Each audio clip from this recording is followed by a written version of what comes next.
Je vivais dans la ville de Denver, aux États-Unis, dans les années 1980. Je suis Kenzo, je dirige une église stricte, j'ai toujours été rebelle. Le Seigneur m'a dit qu'il m'utiliserait, mais je ne devais pas chercher la gloire et de succès au risque de perdre toutes les révélations qu'il va me donner. Je jouais au ballon en short avec le méchant. Un jour, Dieu a utilisé un vaisseau et m'a réprimandé. Je portais un débardeur à la maison. Un jour, je priais, une voix m'a réprimandé. Quand j'ai accepté Jésus, j'ai dû jeter mes chaînettes à la poubelle. Après quelques années de la vie sainte, les cheveux blancs ont commencé à pousser sur ma tête. À cette époque, j'avais déjà plus d'intimité avec Dieu. Quand j'ai coloré mes cheveux en noir, une fumée noire est sortie de mes cheveux. Quand j'ai plié mes genoux pour prier, une voix m'a réprimandé en disant, « Pourquoi voulez-vous changer ce que j'ai créé? N'acceptez-vous pas la nature? Vous savez le cours naturel qui est le vilissement. » Le Seigneur me rappela ce qui est écrit dans 1 Pierre 1 verset 20 quater, « Car toute chair est comme l'herbe, et toute sa gloire est comme la fleur de l'herbe. L'herbe sèche, et la fleur tombe. Mais la parole du Seigneur demeure éternellement, et cette parole est celle qui vous a été annoncée par l'Évangile. » Après cette réprimande, je n'ai plus jamais teint mes cheveux. Je vais vous confronter avec mon témoignage. J'ai été haï à cause de la vérité. Je ne diminuerai pas ce témoignage et je n'augmenterai pas les choses agréables simplement pour adoucir l'ego de ceux qui regardent. Je veux faire face aux péchés cachés et dénoncer les faux dirigeants. Je suis allé dans une église où j'ai vu un pasteur qui faisait des miracles et des guérisons. Les gens étaient guéris de maladies incurables. Cet homme a lâché l'onction et les gens devant lui sont tombés par terre. Il avait une grande autorité spirituelle. Les gens tournaient autour quand il posait ses mains sur leur tête. Son ministère était plein de monde. Je visitais les églises où ce pasteur exerçait son ministère. Je voulais adopter le même style de prédication que lui et faire de grands signes dans mon ministère. Mais je n'avais pas le don et la capacité de faire de signes comme ce pasteur. Il s'appelle Charles-Marc Bavim. Son église était prospère. Il travaillait dans des différentes églises de la ville de Denver. J'ai commencé à prier Dieu de me donner la même capacité que ce pasteur, mais Dieu ne m'a pas répondu. Je n'étais pas membre du ministère de ce pasteur. L'église où j'étais était simple. Mais un jour, Dieu a utilisé un homme pour me dire qu'il va me confier un ministère. À l'époque j'étais déjà mariée. Aussitôt que j'ai reçu ce message je suis entrée chez moi pour chercher la confirmation de Dieu. Je suis tombée à genoux. Du coup une voix me dit, « Je vais mettre un ministère entre tes mains. Ce sera une église différente où je mettrai ma présence. Je ne veux pas que tu fasses de la théologie. Mon Saint-Esprit t'enseignera tout comme il a enseigné Paul et lui a fait écrire plusieurs livres du Nouveau Testament. Je vous l'enseignerai personnellement comme aucun berger ne l'enseigna. Je vous révélerai mes mystères et vous enseignerez cela à mes troupeaux que je mettrai entre vos mains. Quoi que je vous dise, vous les enseignerez, mes brebis en seront responsables et le jour de l'enlèvement vous me donnerez les brebis que je vous ai données. Dès aujourd'hui vous allez lire la Bible de la Genèse à l'Apocalypse. Vous allez prier et jeûner. Je vais révéler de nouvelles choses qui sont cachées aux yeux des sages. Je les ai cachées aux théologiens qui ne me cherchent pas dans la prière. Je me suis caché des orgueilleux mais aux humbles tout sera révélé. Soyez un humble serviteur. Faites une alliance avec moi aujourd'hui, comme l'avait fait l'apôtre Paul, et vous verrez la différence que vous ferez dans votre vie. Ainsi Dieu m'a donné un ministère. J'ai toujours gardé la simplicité d'un berger par rapport aux pasteurs qui perçoivent des salaires élevés dans leurs églises. Je ne dépends jamais de l'argent de l'église. J'ai choisi de ne pas vivre avec les offrandes et des dîmes mais plutôt dépendre de moi-même afin que cet argent de l'église puisse être utilisé pour aider les pauvres. Le travail de Dieu n'est pas pour enrichir le pasteur, c'est pour aider ceux qui sont dans les nécessiteux. Je suis un entrepreneur d'une entreprise personnelle que j'ai mis en place pour ne pas recourir à l'argent de l'église. Frère, j'ai appris de nouvelles choses que le Saint-Esprit m'a révélées. Je ne peux pas dire que tout ce que j'ai appris de mon ex-pasteur était en vain. Cela m'a servi de comprendre les nouvelles révélations de Dieu. Quand j'ai commencé le ministère dès le début, Dieu m'a dit de ne pas mettre en place des panneaux et des affiches de campagne offrant des miracles. Je veux que les gens viennent à Dieu pour l'amour non pour le miracle. J'ai écarté toute méthode humaine pour gagner des âmes. Je ne dis pas que c'est un péché d'utiliser l'intelligence, des stratégies pour gagner des âmes, car cela ne nuit pas à la parole de Dieu, mais la meilleure direction dans le ministère est l'instruction divine, celle qui vient du ciel. Il y a des pasteurs qui mettent du théâtre à l'intérieur de l'église, du genre film hollywoodien pour gagner des âmes. Quand j'ai commencé mon ministère j'ai dû traverser des épreuves dans mon ministère. L'église que j'ai fondée était petite, il n'y avait que moi, ma femme et un autre frère alors que les autres églises étaient pleines. Plusieurs frères m'ont dit que je devais appeler des chanteurs évangéliques, des conférenciers célèbres pour attirer les foules. J'ai dit aux frères, Si les gens ne veulent pas adorer Jésus, je ne le changerai pas pour ceux qui veulent son adoration. Il m'a confié ce ministère, qui est entre ses mains. Le frère me dit, votre ministère va fermer. J'ai répondu, si c'était mon ministère je crois que cela fermerait, mais ce ministère ne m'appartient pas. J'ai dit au frère, ouvrez, lis ce parole pour moi. Ce frère a ouvert dans Apocalypse 3 versets, écrit à l'ange de l'église de Philadelphie, voici ce que dit le Saint, le véritable, celui qui a la clé de David, celui qui ouvre, et personne ne fermera, celui qui ferme, et personne n'ouvrira. Je connais tes œuvres, voici, j'ai mis devant toi une porte ouverte que personne ne peut fermer. Plus tard le Saint-Esprit a commencé à envoyer des gens dans mon église. En un an mon ministère s'est rempli de gens sans avoir besoin d'offrir des bénédictions, des voitures, des maisons, des guérisons. Le Saint-Esprit a guéri et a donné des dons. Les frères des autres ministères ont quitté leur pasteur pour se réunir avec moi. Cela a provoqué la jalousie chez plusieurs bergers qui ne pensent qu'à ajouter des nombres. Ils ne savent pas comment enseigner une saine doctrine du Saint-Esprit. Tous ceux qui se sont réunis avec moi ont dit qu'il y avait quelque chose de différent dans le ministère que Dieu m'a donné. Ils ont senti que Dieu était très proche d'eux. J'ai dit, voulez-vous savoir quel est le secret de ce ministère? Jésus est la tête, il est la direction. Nous obéissons à sa doctrine tandis que les autres églises ont pour tête les dirigeants, pas à Jésus, et n'obéissons pas à sa doctrine. Le Saint-Esprit est triste pour leur manque de soumission. Les églises sont froides sans la présence de Dieu. Toutes ces âmes sont venues à l'église parce que je suivais la direction de Dieu. Dans Jean 21, 6-8, et il leur dit, jetez le filet du côté droit de la barque, et vous trouverez. Ils le jetèrent donc, et ils ne pouvaient plus le retirer, à cause de la grande quantité de poissons. Alors le disciple que Jésus aimait dit à Pierre, c'est le Seigneur.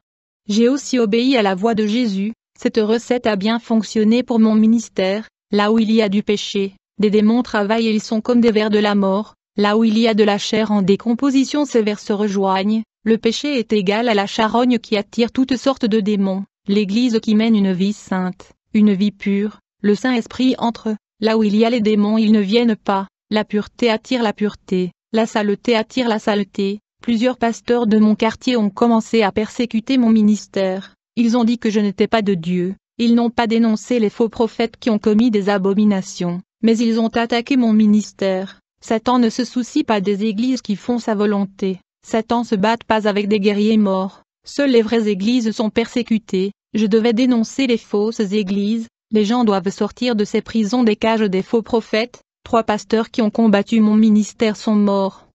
Ils étaient morts de façon brusque sans confesser leur transgression, et 2 autres ont vu leurs églises fermées parce qu'ils ont tout fait pour fermer cette porte de la vérité ouverte par Dieu. Si mon ministère était faux, j'aurais payé un prix élevé. Les gens ont blasphémé contre le Saint-Esprit, en disant que ce n'est pas Dieu qui a œuvré dans mon ministère, qui prêche une doctrine saine. Le Seigneur dit que pour ceux qui ont blasphémé contre le Saint-Esprit, il n'y a plus de pardon. Les démons travaillent pour arrêter ces églises dirigées par l'Esprit, pour continuer à tromper les gens. Ils vont tromper même quand ils savent ce que Dieu veut. Leur jour arrive où Dieu mettra fin à tous leurs maux. Après avoir ouvert le ministère, j'ai reçu le don de vision. Quand j'étais adolescente, j'ai reçu une prophétie qui disait que Dieu va me donner le don de vision, et Dieu va réaliser pleinement ce promesse spéciale une fois que j'ai consacré ma vie à lui.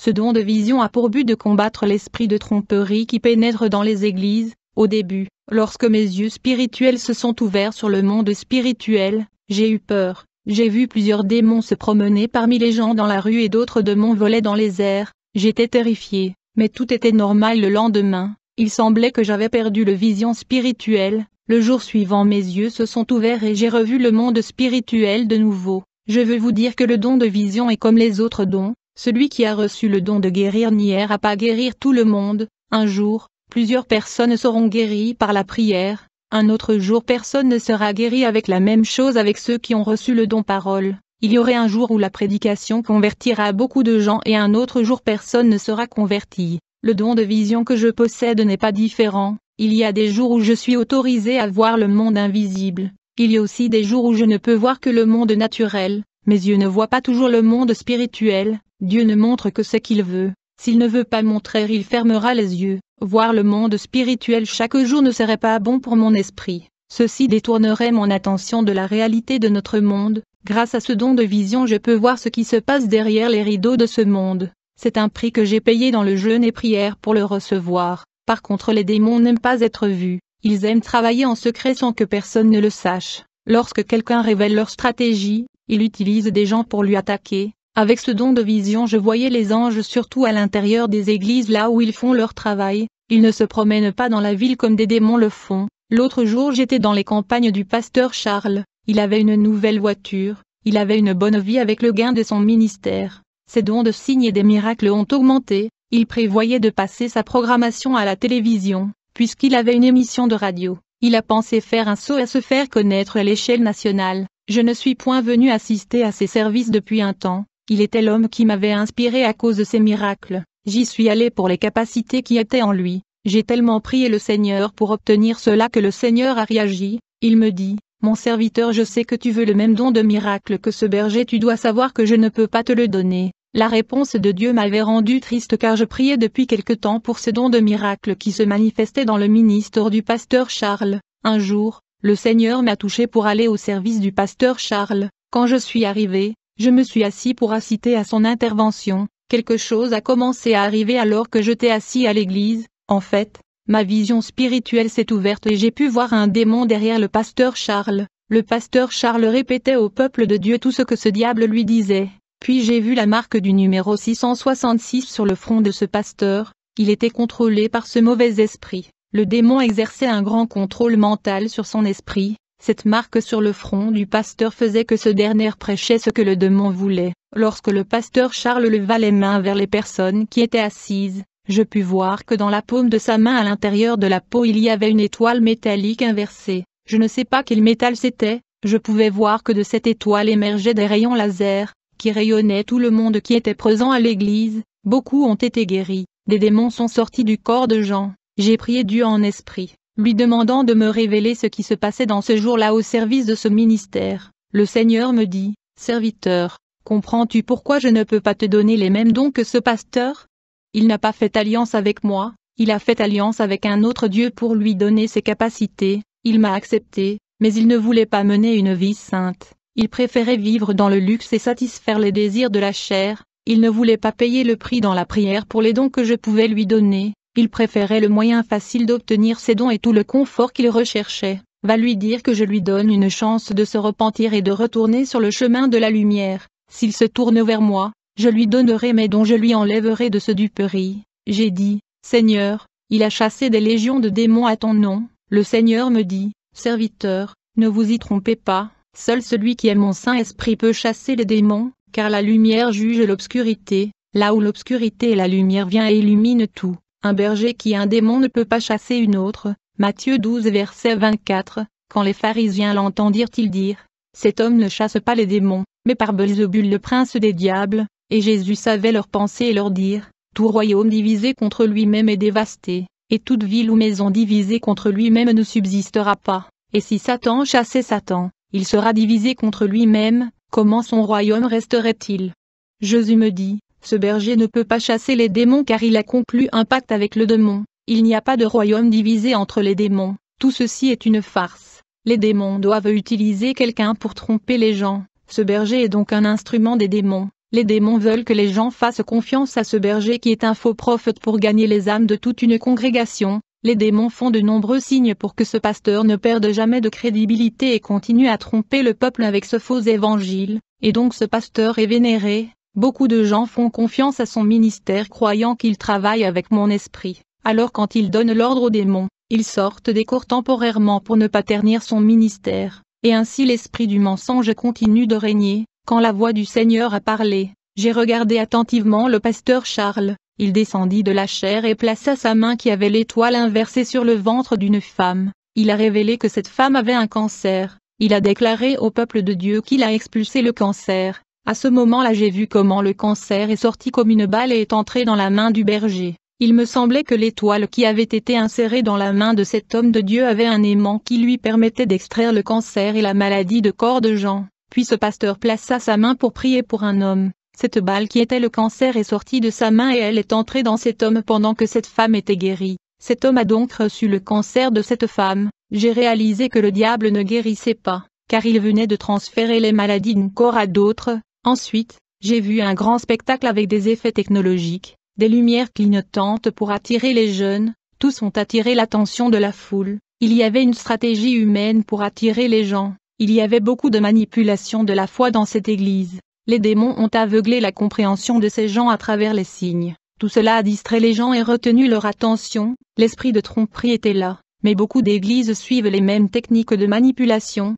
Les démons font en sorte que ces sectes restent attrayantes pour attirer l'attention, ce qui les empêche de voir ce qui ne va pas derrière ce ministère. Frères et sœurs, j'ai vu des démons à l'intérieur de ces églises, je n'ai pas vu Dieu là-bas, il n'y avait pas un ange là-bas, tout a été livré par les mains des démons. J'ai visité plusieurs églises où il y avait des démons, il y avait aussi des anges, mais dans cette église, je n'ai vu aucun ange. Je suis parti triste à ma maison, plus jamais je ne mettrai les pieds dans cette église. Je pensais que chaque église appartenait à Dieu, mais beaucoup sont ouverts au but pervers dirigés par des personnes utilisées par des démons. Mes genoux ont fléchi et je suis allé prier Dieu.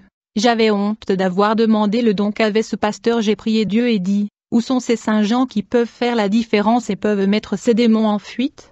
Une voix me dit, mon peuple n'est pas là, ils sont tous emprisonnés par la duperie, privés de la connaissance de ma parole telle qu'elle est pour la vérité. J'ai pleuré pour la situation des personnes qui perdent leur salut. C'est ce qui est dit dans la parole, et j'entendis une autre voix du ciel, disant, sortez d'elle, mon peuple, afin que vous ne participiez pas à ses péchés, et que vous ne receviez pas de ses plaies, car ses péchés ont atteint le ciel, et Dieu s'est souvenu de ses iniquités. Apocalypse 18, 4-5. Ne cherchez pas une église qui offre des choses agréables à votre chair, cherchez une église qui trouble votre chair, recherchez une église sainte qui vous fera marcher dans le chemin étroit. Dieu agit dans les églises comme ça. Ne cherchez pas une église qui prêche avec sa nature pécheresse, vous permet de faire ce que vous voulez afin que vous ne soyez plus trompés. Satan se transforme en un ange de lumière pour vous tromper, vous faire croire que Dieu est là. Dieu n'habite pas là où il y a de l'iniquité, le Saint-Esprit est pur. N'entrez jamais dans un endroit qui souille le nom de Dieu.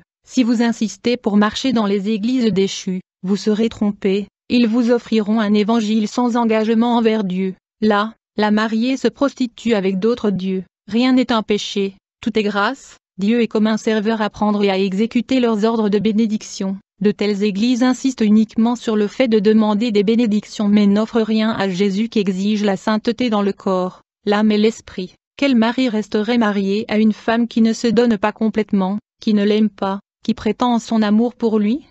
Qui ne veut que ce qu'il peut offrir, mais ne veut pas d'engagement. La plupart des églises sont des mariés d'intérêt. Cela fait mal au cœur de Jésus, le Saint-Esprit s'éloigne. Le Seigneur m'a montré une vision. J'ai vu comment les gens ont suivi le berger aveugle et les deux sont tombés dans l'abîme. Les gens là-bas sont trompés. Là où il n'y a pas de vérité, il n'y a pas de libération. Là où il n'y a pas de peuple de Dieu, les démons règnent et dominent. Je vais vous raconter à quoi ressemblait mon enlèvement. Le Seigneur me dit, à l'aube, je t'enlèverai comme plusieurs personnes des quatre coins du monde. Je veux les réveiller, mais beaucoup sont des incroyants. J'en ai saisi beaucoup pour ouvrir les yeux sur la réalité du monde spirituel. Ils ont critiqué mes serviteurs, les ont appelés menteurs, doutaient de leurs révélations, visions, prophéties. Il y a eu de nombreux signes dans le ciel et sur la terre. Ils ne veulent pas se réveiller. Ils continuent d'appeler mes serviteurs faux. Je vais ébranler les structures de la terre pour qu'elles finissent par la croire. Beaucoup iront en enfer à cause de leur rébellion contre ma parole. Ils ont touché mon esprit qui a révélé des choses cachées aux plus petits. Ils ont touché les miens. Je veux leur apporter le réveil, mais ils ne veulent pas. Ils sont atteints de surdité spirituelle. Mes mots entrent par l'oreille droite et partent par la gauche. Leur cœur est un sol pierreux. Ils critiquent mes serviteurs. Ils oublient que je suis qui je suis, qui révèle choses cachées et mystères. Jérémie 33, 3. Appelez-moi, je vous répondrai, et je vous ferai voir des choses grandes et puissantes que vous ne saurez pas. Je veille toujours sur cette parole. Je vous préviens, avertissez des voix dangereuses de ceux qui préfèrent écouter les faux prophètes au lieu d'écouter mes tout petits. Je vais commencer à supprimer de nombreux noms du livre de la vie des critiques. Je vais faire en sorte que le démon de la mort ait le droit de prendre beaucoup de ceux qui se disent chrétiens pour leur révolte contre une saine doctrine. Satan a demandé aux âmes de beaucoup. J'ai donné la chance à beaucoup mais ils sont fiers. Ils ne savent rien et pensent qu'ils savent tout. Ils disent que Satan est sous leurs pieds. Mais eux qui sont sous les démons pour ne pas vouloir se séparer du monde. Ils disent que Satan a déjà été vaincu, mais ils lui donnent la place de travailler. Ils ne savent pas que Satan est beaucoup plus intelligent que l'ensemble de la race humaine et que son expérience de tromper les gens commence depuis le jardin d'Éden jusqu'à ce jour. Ils ne prennent pas ce combat spirituel au sérieux. comme le font les anges. Ils disent qu'ils sont déjà sauvés et qu'ils ne perdront jamais leur salut. Une fois sauvés, ils seront sauvés pour toujours, même s'ils pêchent. Cela engendre la complaisance et le manque de vigilance spirituelle, et Satan profite des petites ouvertures et entre dans leur vie. Je vais vous emmener en enfer et ne vous montrer que les endroits où des chrétiens ont été vaincus car ils ont accommodé leurs péchés. Jésus et moi sommes allés en enfer. Après ce visite, le Seigneur me dit, qui prophétisera sur des os desséchés de ces églises si les faux prophètes ne laissent pas mes serviteurs prêcher la vérité. Ils disent qu'ils ne rejettent pas le péché parce que le Saint-Esprit n'a pas témoigné dans leur esprit, mais le Saint-Esprit ne peut rendre témoignage aux esprits morts. Ils sont loin de moi, loin de mes voix, ils n'entendent pas ma voix, ne sentent pas mon esprit qui est si proche d'eux, ils ont perdu leur sensibilité spirituelle. Ces églises ne se lèveront pas, seulement 10% se lèveront. Lévitique 27 2.30, et toute la dîme du pays, que ce soit de la graine de la terre ou du fruit de l'arbre, est à l'Éternel. Il est saint à l'Éternel. C'étaient ces derniers mots. Le Seigneur m'a laissé dans ma chambre où était mon corps. Le lendemain, j'ai annoncé à l'église où j'étais pasteur. Après ces révélations, j'étais très triste, car Satan ne joue pas. Le Seigneur Jésus n'est pas content de la situation des églises.